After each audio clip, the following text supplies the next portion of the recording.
Olá, aqui o Soberania em Debate, um programa do movimento SOS Brasil Soberano, dos sindicatos e engenheiros no estado do Rio de Janeiro.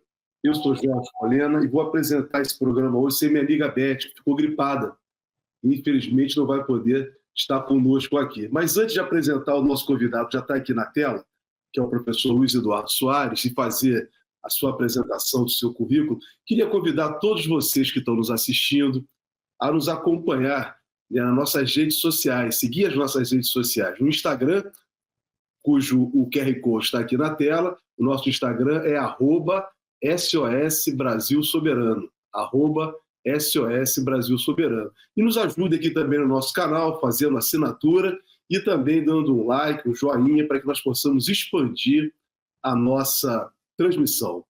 Meus amigos, olha, hoje é um programa muito importante, nós vamos tratar de um tema que é muito caro para a sociedade brasileira, que é sobre a segurança, principalmente nesses tempos confusos em que vivemos na humanidade, principalmente no mundo ocidental, que é exatamente essa ação do fascismo, da extrema-direita, que tem uma pauta de segurança totalmente diversa de uma pauta de segurança que venha a ser de uma sociedade que nós temos como base que seja democrática, que seja popular e progressista. O nosso convidado é o professor Luiz Eduardo Soares, muito conhecido, conhecidíssimo de todos, da opinião pública, mas eu vou ler aqui o currículo do professor. Professor, antes de mais nada, boa tarde e obrigado pela sua presença, tá? Boa tarde, um prazer estar com você, Jorge. Obrigado, Luiz. Eu vou fazer aqui a leitura do seu currículo. Luiz Eduardo Soares é escritor, antropólogo e cientista político, professor da pós-graduação em literatura da UFRJ e titular da cátedra Patrícia Scioli, vinculado ao Colégio Brasileiro de Altos Estudos da UFRJ, e ex-professor do IUPERJ, da UERJ e da Unicamp. Foi visitante na Universidade de Harvard, em Colômbia, Virgínia, publicou 26 livros, dos quais os mais recentes são Desmilitarizar, Segurança Pública e Direitos Humanos, da editora Boitempo, em 2019, Brasil e Seu Duplo, editora Todavia, 2019, Dentro da Noite Feroz, O Fascismo no Brasil, Boitempo, 2020, e os romances 2066, com Rafael Coutinho, da editora Narval, 2022, e Enquanto Anoitece, da editora Todavia, de 2023. Foi secretário nacional de Segurança Pública, subsecretário e coordenador de Segurança, Justiça e Cidadania no Estado do Rio de Janeiro e secretário de Prevenção da Violência em Porto Alegre e na cidade de Nova Iguaçu, no Rio de Janeiro. Olha, o professor é um grande especialista, nós já sabemos disso, e vai nos ajudar, com certeza, a compreender esse tema. Luiz, mais uma vez, muito obrigado. Tá? Eu abro espaço aqui para a sua... caso você queira fazer algum comentário para os nossos internautas que estão nos acompanhando. Eu quero te agradecer, Jorge. Prazer muito grande estar com você, com todas e todos que nos acompanham. Agradecer também a Beth, que não pode estar conosco, porque está muito gripada. Eu desejo melhoras a ela, plena e rápida recuperação. Um cumprimento aqui à Lídia Pena, produtora, querida amiga já de longa data, e agradeço ao Felipe também, que eu sei que o Felipe está viabilizando, né, aqui a nossa comunicação. Tem aqueles e aquelas que não aparecem, mas são fundamentais para essa interlocução. É um prazer, então, conversar com Luiz. Obrigado mesmo. Olha, obrigado por você destacar toda a nossa equipe que está aqui conosco. Luiz, olha, vamos começar de uma forma didática, aí dentro do programa que nós desenvolvemos. Você poder explicar para a gente qual é a sua concepção de segurança pública? Como você se situa nesse tema, que é um tema muito amplo, né? E como eu falei, um tema de importância fundamental para a sociedade como um todo?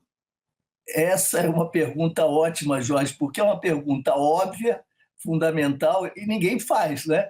É como a pergunta da criança, aquela que derruba todo mundo, porque faz a pergunta elementar, a pergunta fundamental. Eu me lembro quando estava nos Estados Unidos fazendo pós-doutorado com um grande filósofo, eu tive o privilégio de de ser orientando, de certa maneira, orientando aluno dele ao longo de 2 anos lá nos Estados Unidos, nos anos 90, o Richard Roth. E ele foi jantar lá em casa e a gente estava ainda fazendo cerimônia, né?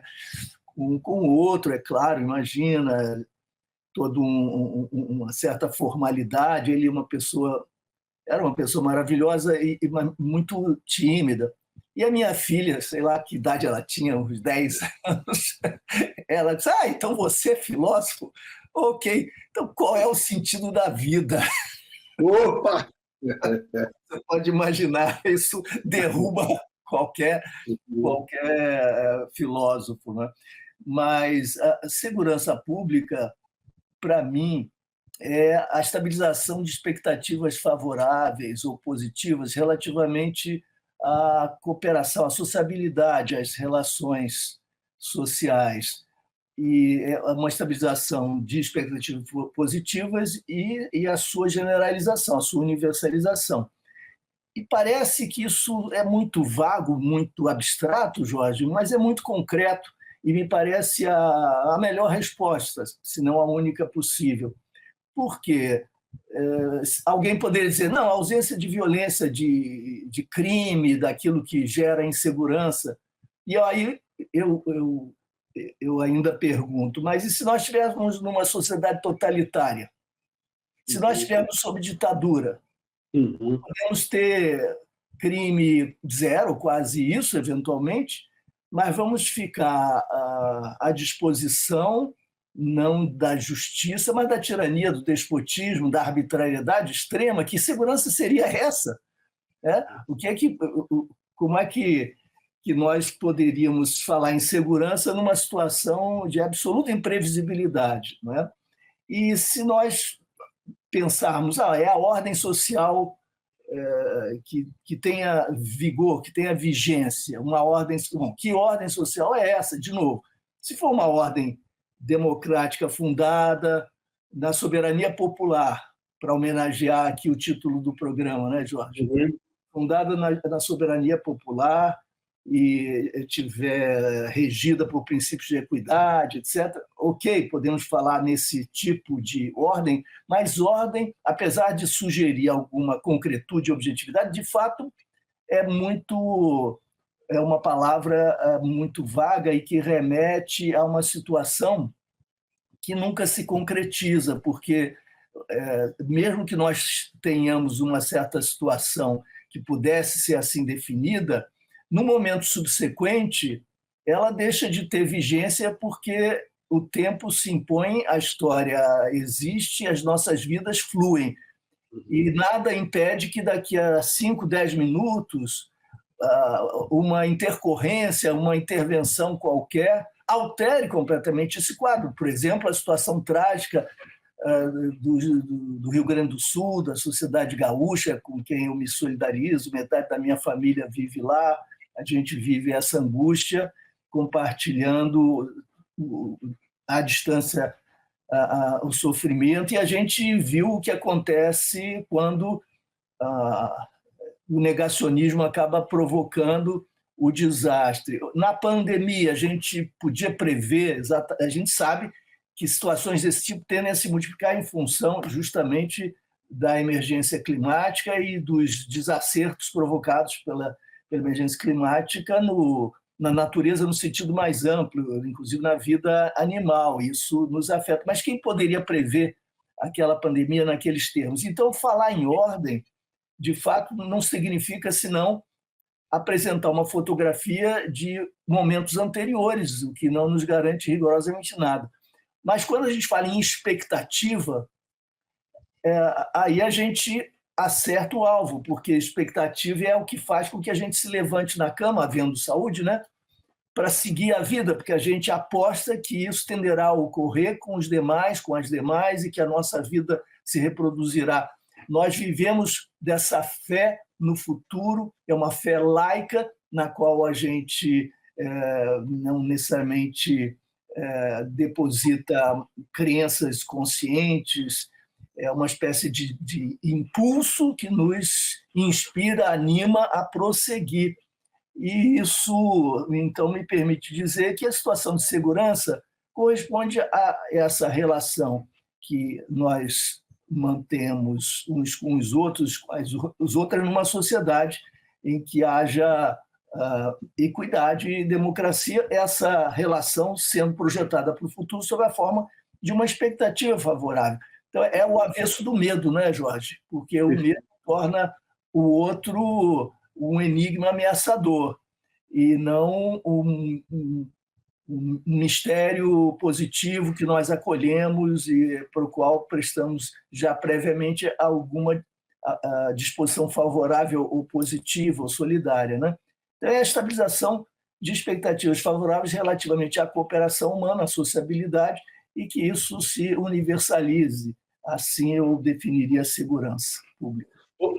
Luiz, eu gostei tanto dessa tua definição, sabe? Você falou a questão do medo, né? E quem trabalha com segurança, pelo menos você falou aí do regime autoritário, fascista, trabalha com medo o tempo inteiro. E pela sua ótica, pelo que eu pude entender, segurança é da paz e tranquilidade às pessoas. É isso que eu estou tirando da sua definição. Muito bonita a sua definição. Luiz, vamos tentar explicar para o pessoal, agora falando já da segurança estrutural, né, da vida das pessoas, como que se organiza isso dentro da nossa estrutura de poder no Brasil, entre o ente federal, a União, os estados e os municípios, para as pessoas poderem compreender, já que tudo envolve segurança hoje, né, na vida de todos nós. Na Constituição, foi promulgada em 1988, nós avançamos demais, nós avançamos muito, foi um pacto de inspiração, eu diria até social-democrata, que pôs fim formalmente à ditadura já em declínio, já ultrapassada naquele momento, tanto que se viabilizou o processo constituinte. No entanto, a gente sabe que os representantes do antigo regime, o regime militar ou civil-militar, do regime ditatorial, ainda exerciam influência, a correlação de forças era delicada, e se não havia poder suficiente para impor a pauta e a agenda, esses militares, os seus acólitos, os seus representantes, seus defensores e aliados, pelo menos foram capazes de impor alguns limites aos avanços. E eles circunscreveram uma área, como se nos dissessem, brinquem de democracia dali em diante. Dessa fronteira, desse limite para cá, não ousem tocar, não ousem mudar, não ousem interferir. Esse processo permanecerá intangido pela democratização. E esse território, essa circunscrição, envolve as instituições propriamente militares, as Forças Armadas e, particularmente, as polícias. Então, os constituintes acabaram instados por essa circunstância de pressão, de acuamento, acabaram pressionados a preservarem o status quo institucional, ou seja, mantiveram as estruturas organizacionais herdadas da ditadura. E isso nos foi legado até hoje. Então, essa é uma área que está aguardando ainda o processo de transição. Nessa área, nem transição propriamente houve. Isso significa, então, em termos objetivos, o seguinte: nós temos, sob responsabilidade da União, 2 polícias. Bom, agora há uma série de afluentes, derivações, basicamente isso está na Constituição, 2 polícias, a Polícia Federal e a Polícia Rodoviária Federal. Os estados têm sob sua responsabilidade as polícias estaduais, que são as militares e as civis. Cada estado com uma militar e uma civil. E nos municípios, o município, curiosamente, ficou quase de fora na Constituição, o que é uma anomalia, porque o que caracterizou o processo constituinte e a democratização subsequente foi a valorização até do município como ente federado. Então, se nós observarmos a saúde, a educação, a assistência social, nós vimos que foram montadas redes de cooperação e de complementação, não é? Complementação recíproca. Então, a União participa, o Estado, o município, com funções específicas, há uma divisão do trabalho, com acompanhamento da sociedade, com transparência, recursos, responsabilidades e autoridades distintas, mas, como eu dizia, complementares. No caso da segurança, não. Há uma referência de que o município pode criar uma guarda própria que será responsável pelos cuidados e proteção dos próprios municipais, do patrimônio público municipal. Mas isso é muito pouco, isso não atribuir às guardas municipais uma função superior. Depois, por intervenções infraconstitucionais, a guarda passou a ser valorizada, me parece de um modo muito confuso, depois a gente pode até discutir isso, muito confuso, muito problemático, mas o Supremo entendeu que a guarda passara a fazer parte, então, do sistema de segurança pública, sistema institucional. Mas a função da guarda seria a prevenção ostensiva, o que a distingue, mas a aproxima da polícia militar. A guarda municipal é civil, não é militar, mas ela faz o trabalho ostensivo, patrulhamento e prevenção, o que a aproxima muito da militar, porque a militar, a estadual militar, é definida na Constituição como a polícia uniformizada que faz a tarefa da prevenção, né? Então, é uma polícia preventiva uniformizada. E a Polícia Civil faz investigação, né? E haveria entre elas uma complementaridade que absolutamente nunca funcionou, nem poderia funcionar. Esse é um modelo único no mundo, então, e ninguém está satisfeito com ele, nem com os resultados. Mas, basicamente, é assim que funciona. A União, então, é responsável por muito pouco, né? Por mais que sejam as duas polícias federais, a federal e a rodoviária federal, isso é muito pouco dado o conjunto.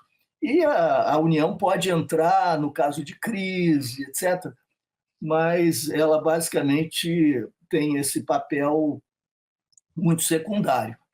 É assim que está muito mal dividida, portanto, né? Estão mal divididas as responsabilidades.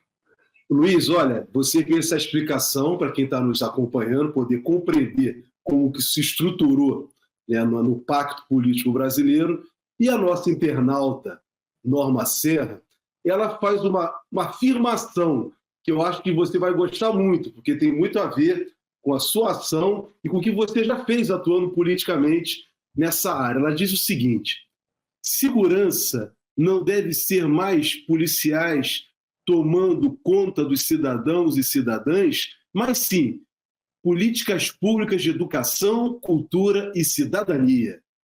E aí, falamos dessa estrutura administrativa e ela coloca para você aí uma afirmação. Será que a segurança tem que ser mais educação, cultura e cidadania?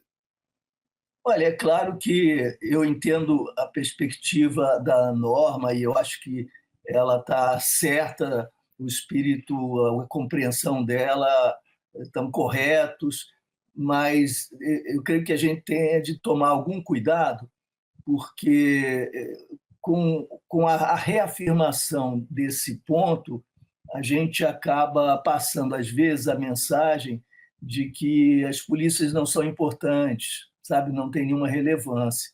Eu sei que não é isso que a Norma está dizendo, não é? Uhum.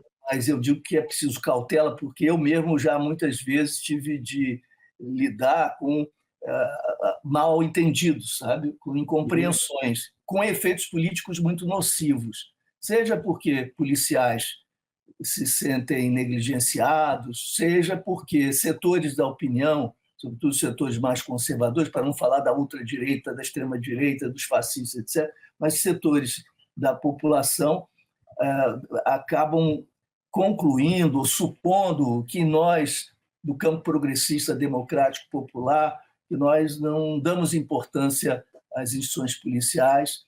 E isso é problemático porque quem vive o dia a dia sabe que educação é uma aposta a médio prazo, né? Se não a longo, a médio prazo, as políticas públicas igualmente, etc. E, entretanto, é preciso que o filho da Dona Maria, do seu José, chegue em casa são e salvo. Dona Maria e seu José querem agora já se sentir seguros e ter segurança para as suas famílias. E quando nós nos referimos à relevância da educação, da cultura, das políticas públicas, nós às vezes passamos uma mensagem que não é a que nós queremos transmitir, mas de alguma, que alguns entendem assim, como sendo de uma indiferença, uma certa imobilidade, insensibilidade, um certo alheiamento em relação ao aqui e agora, ao hoje, ao imediato, sabe? E é preciso que a gente, então, compatibilize os tempos, né? Nós queremos um país de outro tipo e, para isso, a gente vai precisar de tudo isso a que Norma se refere. Mas nós temos o compromisso, deveríamos ter também, de garantir a cidadania, de ajudar a cidadania a criar condições de garantia para que seus direitos possam ser fruídos, né?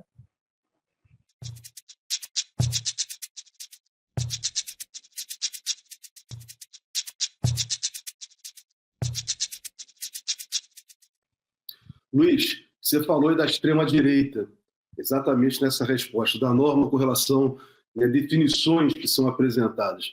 Essa pauta da segurança pública, nós vemos ela mais presente no campo da direita e da extrema-direita, sempre colocando mais emprego de polícia, mais emprego de armamento. E, por outro lado, o campo progressista tem, assim, a gente vê uma certa dificuldade de querer debater esse tema. O que você atribui a isso e como você vê?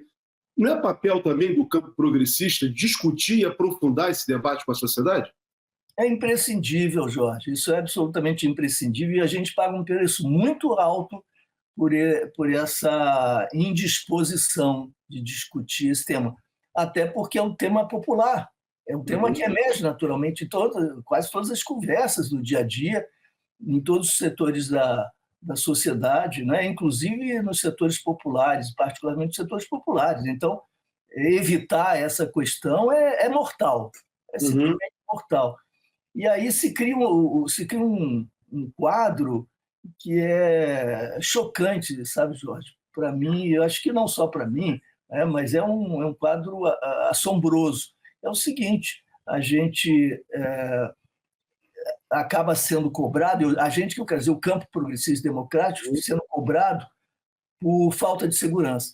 Quando, na verdade, a maioria dos governos, a maioria das situações, essas situações que são dramáticas do ponto de vista da insegurança pública, essa maioria foi gerada por governos de direita, de ultradireita e pela hegemonia da direita e da ultradireita no campo da segurança pública ao longo dessas décadas, até pelo fato das esquerdas terem se retraído no debate sobre essa temática, o fato de nós não termos sido capazes de formular claramente propostas alternativas.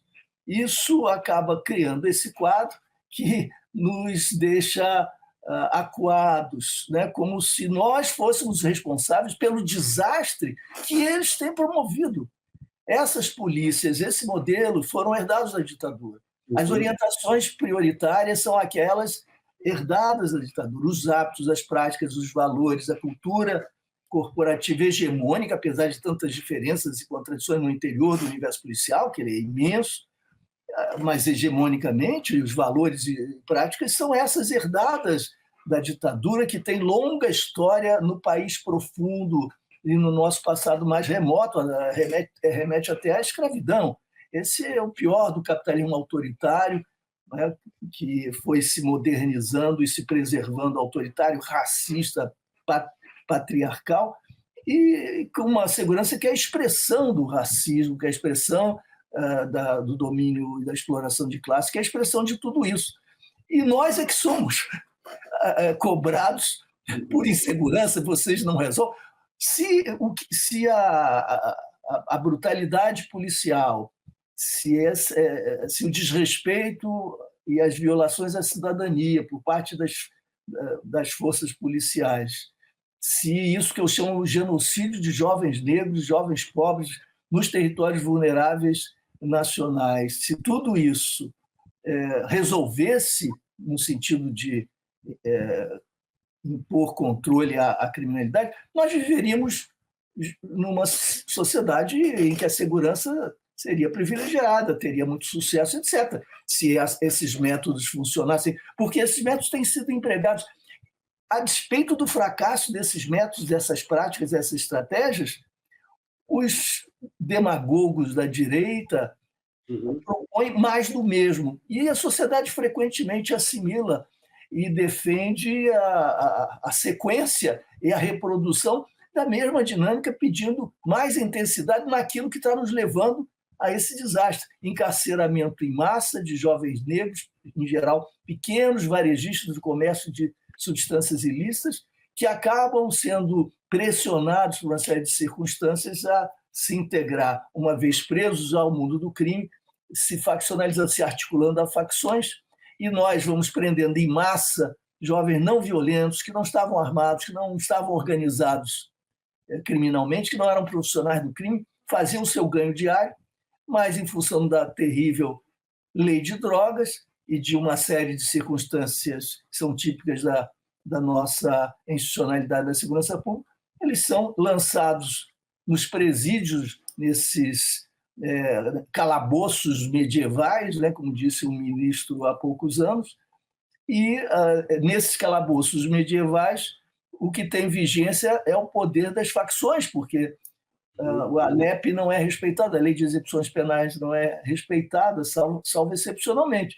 Então, as facções dominam o sistema penitenciário, essa juventude é esmagada, empurrada, levada ao sistema, e uma vez numa unidade penitenciária é preciso sobreviver, não é, Jorge? E quem chega na unidade penitenciária vai querer saber quem manda, porque vai precisar da defesa, da proteção de quem manda, já que o Estado não cumpre a LEP.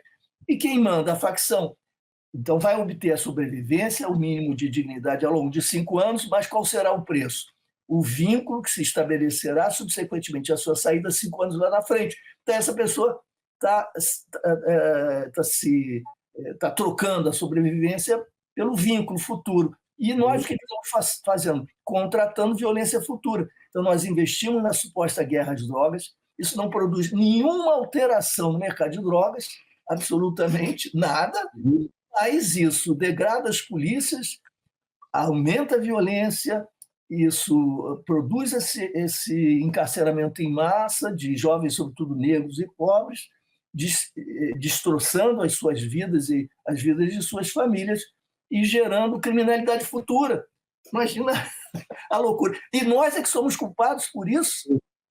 Né? É alguma coisa extraordinária, absurda, totalmente absurda. E nós temos que enfrentar o debate, apresentando as alternativas, mostrando objetivamente o que é que nós estamos fazendo, as consequências do que estamos fazendo, e temos de abrir os debates, enfrentá-los a despeito das dificuldades que são naturais nesse contexto.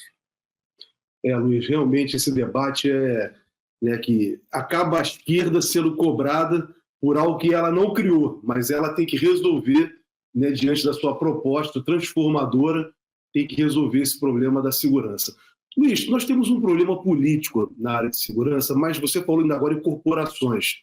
E eu queria me referir especificamente agora às polícias militares no Brasil. Temos visto nos últimos anos um alto grau de politização das polícias militares, ao ponto de se tornarem até entidades independentes do governo, da autoridade, até do próprio governo estadual. Como você vê essa situação hoje no Brasil e o que você pode nos apresentar nesse debate? Jorge, essa é uma questão decisiva, fundamental para a democracia brasileira, não só para a segurança pública. E acho muito importante que as pessoas que nos ouvem, nos acompanham, tenham consciência disso. Nós estamos diante de um problema que transcende uma certa área de especialidade, porque diz respeito ao Estado Democrático de Direito. Veja, quando houve o processo constituinte, como eu havia dito, essas estruturas organizacionais foram mantidas, aquelas forjadas na ditadura. E é bom a gente destacar, a ditadura não inventou violência policial, racismo nas ações policiais. Isso tudo já existia, parte da nossa história, a gente sabe disso, né? Mas a ditadura só intensificou essas características negativas, né? Então, quando nós, na democracia, recepcionamos essas estruturas organizacionais, elas não vêm vazias como um organograma, não são um desenhozinho vazio para ser preenchido. Elas vêm com homens e mulheres profissionais que carregam seus afetos, suas visões de mundo, seus valores, suas concepções, e padrões práticos, né? Por mais que tenha havido aqui e ali esforços de mudança, são mais tópicos e circunstanciais, o que vem com muita força são essas culturas corporativas que têm longa história no Brasil e que foram metabolizadas e reafirmadas durante a ditadura. Ora, isso acabou fazendo com que se constituíssem, Jorge, enclaves institucionais. Quer dizer, nós temos nichos institucionais, bunkers institucionais, bolhas blindadas institucionais, que são refratárias à Constituição, aos direitos humanos, que são cultuados, prezados na Constituição, respeitados na Constituição. E essas bolhas blindadas, esses enclaves institucionais, são refratários também à autoridade política civil republicana. Essa autonomia é uma autonomia que se expressa de várias maneiras, é uma autonomia ilegal, absolutamente inconstitucional. E isso significa o seguinte: nenhum governador jamais comandou polícia alguma desde a transição.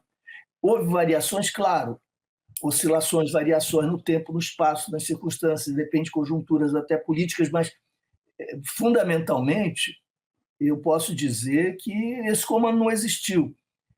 E os governadores tentaram, em alguns momentos, afirmar sobre o seu comando, produzindo aqui e ali alguma reforma. Sim, houve tentativas que não foram bem-sucedidas e os governadores chegaram a recuar.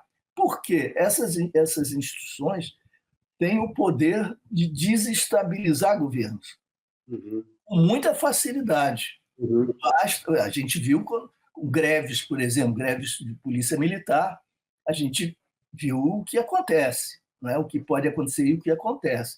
Os governadores acabam acuados, recuando, negociando, porque a situação é delicada. Para operar uma mudança, de fato, nesse quadro, nós precisaríamos de uma grande coalizão política, que teria de ter suporte na sociedade, de alianças na sociedade, uma compreensão que se converta em hegemonia e de uma repactuação, negociando um consenso mínimo para produzir alguns avanços. Então, a situação hoje é a do enclave, mas o enclave não existe por si só. Não é só porque a polícia não queira respeitar comandos. Ela tem dificuldade de processar a sua própria ordem interna, a hierarquia e disciplina, muito complicado quando há nichos internos que se autonomizam. Veja o caso das milícias no Rio de Janeiro, que são uma hipertrofia metastática dessa patologia. Mas o fato é que as polícias têm contam com a cumplicidade do Ministério Público, da Justiça, de setores políticos, setores da opinião, setores da mídia. O Ministério Público é o principal responsável pelo controle externo da atividade policial, segundo a Constituição. Cabe ao Ministério Público exercer o controle externo da atividade policial. Isso não tem sido feito. Exemplo, eu acho indiscutível. No Rio de Janeiro, de 2003 a 2022, nós tivemos 20.791 mortes provocadas por ações policiais. 20.791. Menos de 10% chegaram a julgamento. A imensa maioria dos casos termina com engavetamento, com o Ministério Público considerando suficientemente instruídos os inquéritos que não apontam nenhuma responsabilidade por parte da polícia. A voz, o testemunho, o depoimento do policial tem fé pública, se impõe, não há perícia no local, as testemunhas acuadas se omitem naturalmente, como nós sabemos, e se lavam as mãos. Né? Então, apesar de esforços respeitabilíssimos dos setores do Ministério Público, o que tem dado o tom tem sido a omissão cúmplice. A Justiça, salvo agora, muito recentemente, na DPF 635, em que o Supremo resolveu intervir no caso extremo do Rio de Janeiro, mesmo assim não obteve obediência, foi uma situação muito delicada, mas, salvo esse caso excepcional, a Justiça tem escalado, até porque a Justiça diz, bom, eu só ajo provocada. Nós sabemos que não é bem assim, mas esse é um discurso. Os políticos tripulam, surfam no discurso demagógico da força policial, da autorização da violência e do extermínio e da execução extrajudicial, porque isso, de forma chocante, dá voto. Então, nós temos um banho de sangue patrocinado e essa autonomia ilegal e inconstitucional da polícia protegida, né, por um conjunto de alianças. É possível uma democracia assim? É como se a gente cultivasse na casa da gente um monstro que fica ali no corredor, né? Então a gente passa e evita esbarrar no monstro, porque quem sabe ele fica paradinho ali, mas a gente sabe que palpita, pulsa uma vida monstruosa no seio da democracia brasileira. Isso se revelou de uma maneira aguda agora no período do fascismo bolsonarista, né? O Bolsonaro não conseguiu implantar o fascismo, mas não escondeu suas intenções, e ele contava com a autonomia ilegal e inconstitucional das Forças Armadas.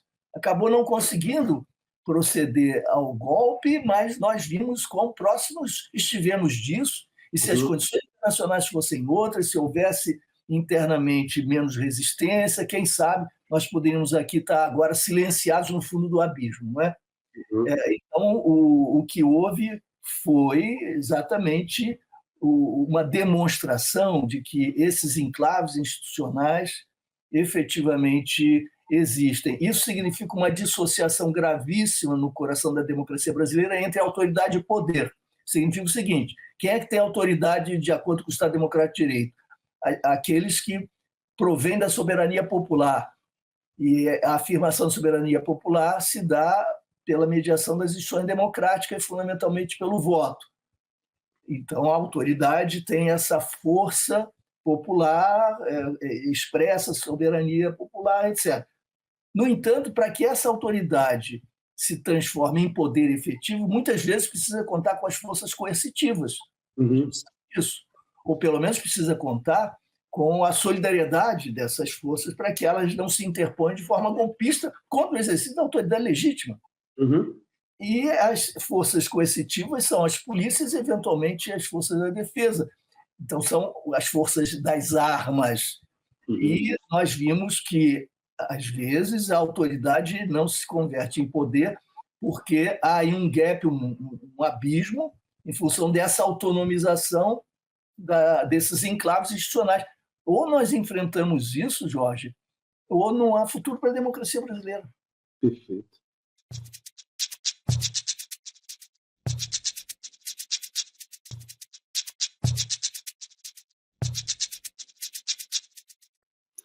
Luiz, olha, esse é o grande drama, né, que de fato nós vivemos quando falamos de segurança. Quer dizer, isso acaba gerando mais insegurança, mais medo, intranquilidade quando você tem instituição, né, corporações dessa natureza atuando dessa forma. E aí não posso deixar de fazer aquela pergunta que está sempre na ordem do dia, com relação ao fim ou não das polícias militares. Então, eu queria saber de você especificamente qual a sua visão. É necessário transformar essa polícia? Né? É uma polícia que tem que ser militarizada, como hoje, nesse caso da ostensiva, ou é possível fazer uma polícia que não seja essa, outro tipo de polícia? É imperativo desmilitarizar, o que corresponde a uma transformação muito radical, muito profunda e uma refundação da instituição policial, né? E, além disso, também a divisão de ciclo, que é típica do Brasil, tem de acabar. O que é a divisão de ciclo? Uma polícia faz investigação, a outra polícia faz só esse trabalho preventivo uniformizado, que é a polícia militar. E veja o que acontece com essa divisão de ciclo, e eu depois aprofundo um pouquinho a questão da própria polícia militar. A divisão de ciclo faz com que nós tenhamos essa explosão da massa carcerária, esse crescimento da população carcerária, produzindo aquelas contradições todas às quais eu me referi. Por quê? Porque a polícia mais numerosa que está presente em todo o Brasil é a polícia militar, a gente sabe disso. E ela é pressionada por todos os lados, opinião pública, instituições, política, mídia, etc., a produzir. E ela compreende, via de regra, com raras exceções, por produção-prisão. Ela faz. Bom, acontece que ela é constitucionalmente proibida de investigar, eu acabei de dizer. Nós temos um modelo policial que divide essas funções, atribuindo cada função a uma instituição diferente. Ela é proibida de investigar, mas se sente instada, pressionada a prender. O que ela faz? Vai prender sem investigar. Qual é a possibilidade de prender legalmente sem investigar? Prender em flagrante delito. Quais são os crimes passíveis de prisão em flagrante delito? Só alguns são os mais importantes? Não, mas vão ser aqueles sobre os quais recairá todo o investimento das energias, do trabalho, dos recursos humanos, materiais das polícias militares. E qual vai ser a grande ferramenta, então, que a Polícia Militar vai utilizar para efetuar as prisões em flagrante delito? A lei de drogas, essa aberração que é a nossa lei de drogas. Porque a lei de drogas permite que você lance uma espécie de rede numa pescaria e apreenda peixes pequenos, em grande quantidade, com facilidade. Então, quem é que está sendo preso no Brasil e qual é o subgrupo no sistema penitenciário que cresce mais rapidamente, explicando essa explosão demográfica?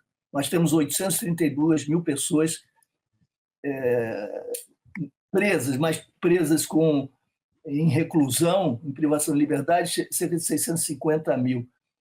E o subgrupo esse que cresce mais, já passou de 30%, velozmente está se expandindo, é aquele formado por quem está no sistema sob acusação ou cumprindo pena por chamado tráfico de drogas.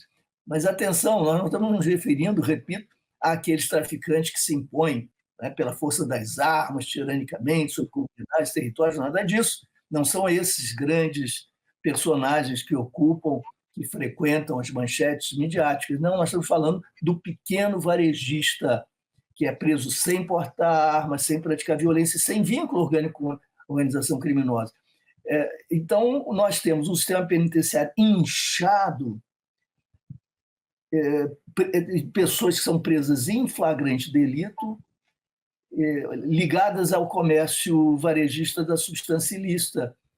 E não faz nenhum sentido essas pessoas depois tenderem a se vincular por conta da inexistência, da ausência do cumprimento da LEP e da preeminência da força exercida no sistema pelas facções criminosas. Essa contradição absurda resulta justamente do fato de que uma polícia é militar, prende em flagrante que ela não pode investigar e o mecanismo se reproduz, se reitera dessa maneira, como se nós tivéssemos perdido totalmente a razão, o senso de proporção, o senso de prioridade. Isso já é um efeito inacreditável. Por que eles prendem os bagrinhos, esses pequenos varejistas, e não aqueles que lucram bilhões de dólares no mercado transnacional, por exemplo, com o tráfico de cocaína? Porque para alcançá-los é preciso investigar, e muito com inteligência, sofisticação. Eles não podem investigar absolutamente, então eles vão ao varejo. Bom, então não é o caso de estender à Polícia Militar o direito de investigar, a possibilidade de investigar. Não, como é que você vai entregar a uma instituição militar a investigação? A investigação exige que cada servidor, funcionário, agente exerça a sua função, evidentemente respeitando a hierarquia e disciplina, mas como um ator autônomo relativamente a ordens superiores, porque ele tem não só a sua consciência, não só a questão moral, mas tem responsabilidade individual. Numa ordem hierárquica militar, se você é subalterno, e o será, seja o comandante, você não tem essa autonomia. Como é que você vai compatibilizar essa estrutura com aquela que é a típica de procedimentos de persecução criminal, que são aquelas da investigação, que se dá com moldes orientados juridicamente, etc. Isso é incompatível, são realidades incompatíveis. E o fato de sermos militares, da Polícia Militar ser militar, Jorge, é um despropósito absurdo. Pensa o seguinte: se eu te perguntar qual é a melhor forma de organização, você nem responderá. Você diz assim, mas você está falando de quê? É um supermercado, vai vender queijo, vender café, você é uma farmácia, uma universidade, um sindicato? Qual é a finalidade dessa instituição? Você tem que me dizer para que eu te diga como eu acho que ela deve ser organizada, porque a melhor organização será que melhor servir ao cumprimento da finalidade dessa instituição. Muito bem. A Polícia Militar tem que reproduzir, ela é legalmente obrigada a copiar e reproduzir a estrutura do Exército. Bom, isso só faria sentido se a finalidade da instituição policial militar fosse análoga à do Exército, fosse a mesma do Exército. O Exército existe para defender a soberania nacional, sobretudo na sua dimensão territorial. É preciso defender o território nacional de eventuais ameaças externas, preparando-se, inclusive, para um confronto armado, no limite. O confronto armado exige o pleno emprego e o pronto emprego das forças, potencialidades, dos recursos materiais, humanos, etc. Para que esse método pronto emprego se realize, para que essa instituição possa cumprir sua finalidade, o Exército, é necessário que haja hierarquia e disciplina de forma bastante verticalizada, haja concentração decisória, não é? É evidente. Então, a estrutura organizacional decorre da guerra, da necessidade limite de preparar-se para esse desafio extremo. A Polícia Militar existe para garantir direitos aos cidadãos, para impedir que esses direitos sejam violados, quaisquer que eles sejam, ali na órbita da possibilidade da proteção de uma instituição. Então, nós não estamos falando de guerra. Não há inimigos internos, apesar da ditadura ter criado essa figura. A democracia, o Estado Democrático de Direito eliminou, ainda que continue havendo. E continua havendo contrabandeado do passado pela Polícia Militar, não apenas, porque a Polícia Civil acaba reproduzindo esses métodos também, não sendo militar. Então, não fetichizemos também o militar. O problema vai além. Essa própria estrutura pode, muitas vezes, se reproduzir sem que haja a característica militar na instituição, como tem acontecido no caso das polícias civis brasileiras, geralmente. Mas, então, a Polícia Militar opera como se estivesse numa guerra e tivesse que eliminar um inimigo. E por isso, há poucos anos, um coronel da Polícia Militar do Estado do Rio de Janeiro, com responsabilidade por sua função, chegou a dizer que a sua instituição era uma espécie de inseticida social, Jorge. Inseticida social, há poucos anos. Isso colide com a Constituição completamente como inseticida social. O inseticida é para eliminar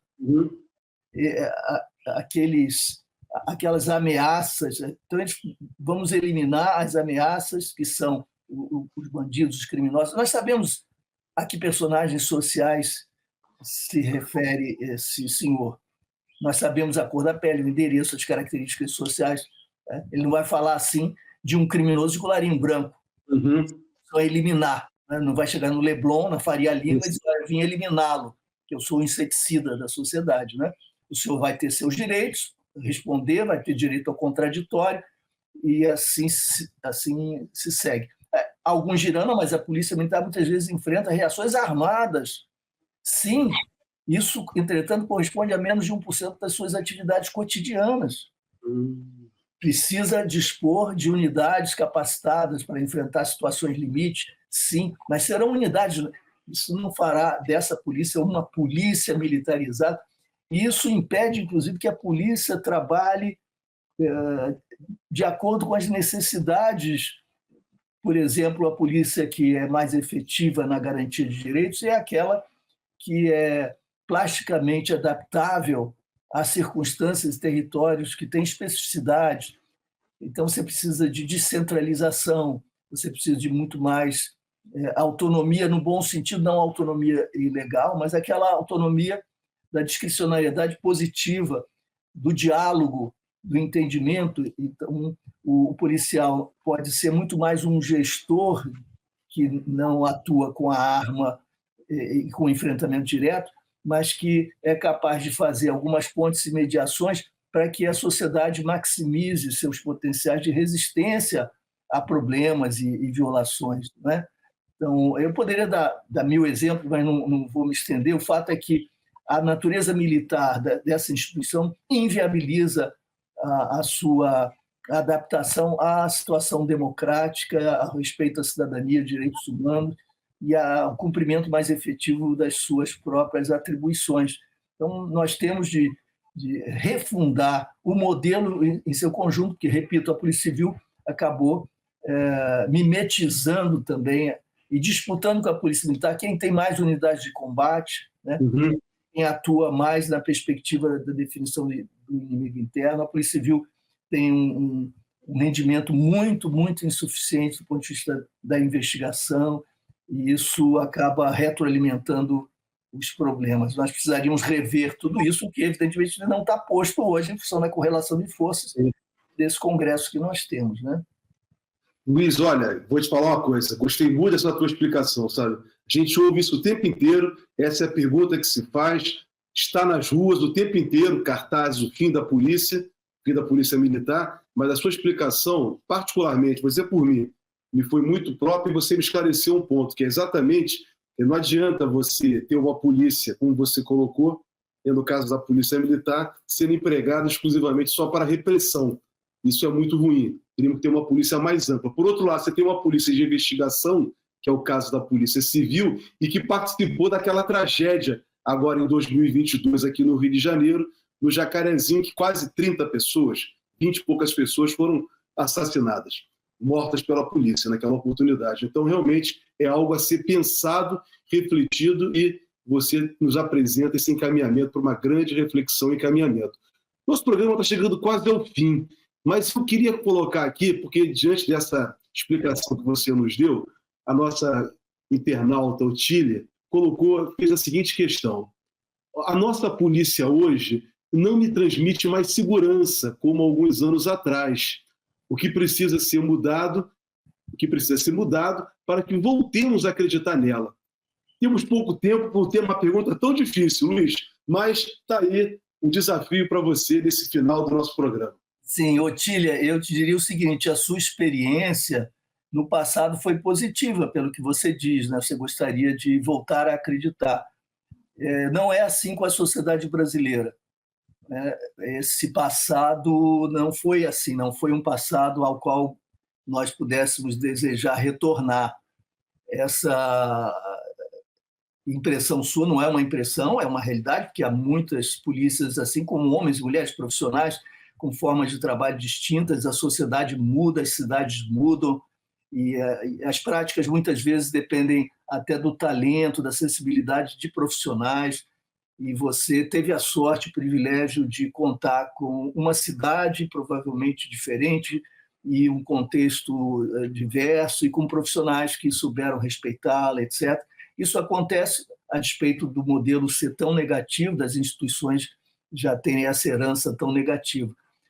Nós precisamos um dia confiar, nós precisamos um dia tornar a experiência que você teve uma experiência universal para todas e todos. Não haverá segurança se ela não existir para todas e todos.